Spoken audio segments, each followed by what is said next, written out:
Hello friends, e-PG study के YouTube channel में आपका स्वागत है। आज हम बात करेंगे प्रैक्टिकल क्वेश्चंस की। एक दो बच्चों के कमेंट्स आ रहे थे कि सर पहला दूसरा तीसरा क्वेश्चन समझाइए, समझ में नहीं आ रहा है। तो बच्चों, मैं आपको एक बात समझाना चाहता हूँ।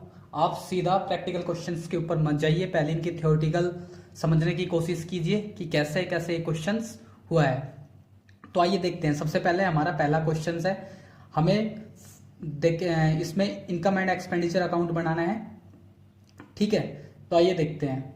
हमें पहले कैश बैलेंस दिया हुआ है, लाइफ मेंबरशिप दी हुई है, लोकर रेंट दिया हुआ है, एंट्रेंस फीस दी हुई है, सब्सक्रिप्शंस दिए हुए हैं, और उसके बाद डोनेशन फॉर स्विमिंग पूल दिया हुआ है, इंटरेस्ट दिया हुआ है, मिलेनियस इनकम दी हुई है, इनकम फॉर एडवर्टाइजमेंट दी हुई है। तो हम देखते हैं इनको कैसे सोल्व करते हैं। ठीक है, तो सबसे पहले हमारी जो एक्सपेंडिचर है देखेंगे। देखो, पहले रेंट था 48,000, वो हमने ले लिया। उसके बाद सैलरी है 2,40,000, ये ले लिया है। इंश्योरेंस प्रीमियम है, ये ले लिया है 12,600। टेलीफोन चार्ज है, ये भी 18,200 ले लिया है। प्रिंटिंग जो खर्चा है 41,000 रुपये, वो ले लिया है। ठीक है, उसके बाद देखेंगे लोकल रेंट 22,000 रुपये। उसके बाद है हमारा एंट्रेंस फीस 5700 रुपये। सब्सक्रिप्शन है 3,40,000 और इंटरेस्ट है 15,000 रुपये। मिलेनियस इनकम है 700 और इनकम फॉर एडवर्टाइजमेंट है 12,000 रुपये। तो हम इनको जोड़ देंगे, 4,14,000 रुपये आएंगे, और इनको घटाएंगे तो जो हमारा सरप्लस है वो 78,500 हो जाएगा। ठीक है, तो देखेंगे इनमें सबसे पहले देखो, रेंट है हमारा, खर्चा है ईयरली, खर्चा है जो हर साल होता है, तो ये भुगतान करेंगे। सैलरी भी आपको पता है हर साल देनी पड़ती है, तो ये है। इंश्योरेंस प्रीमियम है, ये भी हर साल भरना पड़ता है, इसीलिए। टेलीफोन चार्ज है, मंथली या ईयरली जो भी है उसको भी करना पड़ेगा। प्रिंटिंग है, ये भी ईयरली या मंथली होती है, इसको भी देना पड़ेगा। ठीक है, उसके बाद हमारी इनकम साइड है। देखो, लोकल रेंट से हमें इनकम प्राप्त हो रही है, ईयरली प्राप्त हो रही है, यानी कि आयगत है हमारे लिए, ये भी आएगी। एंट्रेंस फीस आयगत है, ये भी आएगी। सब्सक्रिप्शन आयगत है करंट ईयर का, ये भी आएगा। और इंटरेस्ट है, ये भी आएगा। और जो मिलेनियस इनकम है, ये भी आएगी। और एडवर्टाइजमेंट से ये भी आएगी। तो आपको पता होना चाहिए कि इनकम और एक्सपेंडिचर अकाउंट के अंदर क्या है, कि हम करंट ईयर से रिलेटेड सारी चीजें लेते हैं। हम इसके अंदर आयगत जितनी भी हमारी इनकम है वो सारी हम इसके अंदर लेंगे, पूंजीगत चीजों को हम यहाँ पे छोड़ देंगे। ठीक है, जो भी हमारी कैपिटलिस्ट इनकम है उसको छोड़ देंगे। ठीक है, उसके बाद सेकंड क्वेश्चन की डिमांड थी कि सर सेकंड क्वेश्चन समझाइए। तो आइए देखते हैं। सबसे पहले हमारा क्वेश्चन ही देखते हैं हम, कि हमें दिया है केस नंबर 1 कि during the 2016-17 entrance fees receive 1.5 lakh रुपए। तो देखो, हमें इनकम एंड एक्सपेंडिचर अकाउंट बनाया। उसके बाद हमने क्या किया, एंट्रेंस फीस है हमारे लिए, इनकम है, आयगत है हमारी, तो हम इसको इनकम एक्सपेंडिचर में 1.5 लाख रुपए दिखा देंगे। ठीक है जी।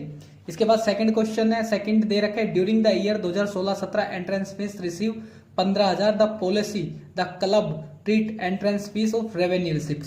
ये हमारी रेवेन्यू रिसिप्ट है। ठीक है, एक कैपिटल रिसिप्ट होती है और एक रेवेन्यू रिसिप्ट होती है। तो जो हमारी रेवेन्यू रिसिप्ट है वो हमारे पास ही रहेगी, इसलिए इसमें सेकंड जो हमारा केस है उसके अंदर भी हमारी जो इनकम एंड एक्सपेंडिचर है उसके अंदर ही हम एंट्रेंस फीस लगा के इसको बंद कर देंगे। ठीक है, लेकिन इसके बाद थर्ड है, जो हमारा थर्ड है, थर्ड के अंदर क्या बोल रहा है केस के अंदर, थर्ड केस के अंदर बोल रहा है कि during the year 2016-17 entrance fees receive 1.5 lakh रुपए। It is the policy club treatment entrance fees of capital receipts. तो आपने कैपिटल रिसिप्ट्स के बारे में बात हो रही है। तो मैं आपको एक बात बता दूं, अगर आप थ्योरेटिकल पढ़ा होगा आपने, तो हमें पता है कि जब हमारे पास इनकम एंड एक्सपेंडिचर अकाउंट बनाते हैं हम, तो उसमें जो हमारा सरप्लस आता है या इनकम आती है उसको हम अपने सदस्यों में ना बांट के कैपिटल फंड में ट्रांसफर कर देते हैं। ठीक है, तो यहाँ पे 1.5 लाख रुपए हमें इनकम हो रही है, तो हम उसको क्या करेंगे, कैपिटल फंड में ट्रांसफर करेंगे। तो इसके बाद ये क्या आ गया, liability capital fund add by entrance fees 1.5 lakh रुपए।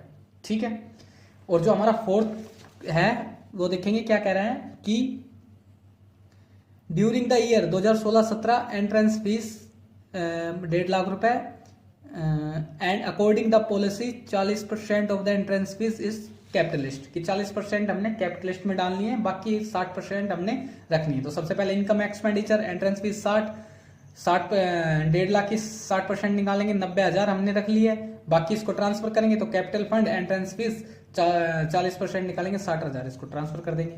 तो बताइए इसके अंदर क्या दिक्कत थी आपको। तो आप क्वेश्चंस को पढ़ो, थ्योरी के ऊपर पूरा बेस है। अगर आपको थ्योरी क्लियर है पूरी, तो आप इनको क्वेश्चंस को इजीली कर पाओगे और बहुत इजी से क्वेश्चन है, इतना हार्ड क्वेश्चंस नहीं है। इसके बाद हम देखते हैं हमारा थर्ड क्वेश्चन कि जो निम्नलिखित को आप एक क्लब की स्थिति विवरण में दर्शाइए कि भवन निर्माण के लिए दान दिया हमने कितना 25 लाख रुपए, कंप्यूटर प्रयोगशाला के लिए विशेष चंदा दिया कितना 10 लाख रुपए, खेल कोष में आए 5 लाख रुपए, खेल वैम पे हुए 1,20,000 रुपए, खेल विनियोग पे हुए कितना 5 लाख रुपए। तो हमने यहाँ पे बैलेंस शीट शो करनी है इसकी, ठीक है। तो देखेंगे सबसे पहले बैलेंस शीट, तो देखेंगे donation for the building 25 lakh रुपए आ गए, स्पेशल कंट्रीब्यूट हुए हमें कंप्यूटर लैब के लिए 10 लाख रुपए, स्पोर्ट्स फंड में कितने आए 5 लाख रुपए और एक्सपेंसेस कितने थे स्पोर्ट्स फंड के, तो 1,20,000 माइनस कर देंगे 3,80,000 आ गए। उसके बाद क्या है स्पोर्ट फंड इन्वेस्टमेंट 5 लाख रुपए, बस ये है। और आगे आगे क्वेश्चन ये हो गया, आप हमेशा याद रखना जो भी फंड दिया होगा खर्चा उस फंड में से ही निकलता है, ठीक है। तो आप आराम से क्वेश्चंस को कीजिए, मेरे चैनल पे पूरे पे थ्योरीज पड़ी है आपके लिए, और आप वीडियो को शुरू से लेके एंड तक देखा कीजिए अच्छे से, तभी आपको समझ में आएगी। कॉपी पेन ले लिया कीजिए और हर वीडियो को अच्छे से नोट करते चलिए ताकि पॉइंट को नोट होते रहे, और आप थ्योरेटिकल पोर्शन को अगर अच्छे से बैठा लोगे तो न्यूमेरिकल में आपको दिक्कत नहीं होगी।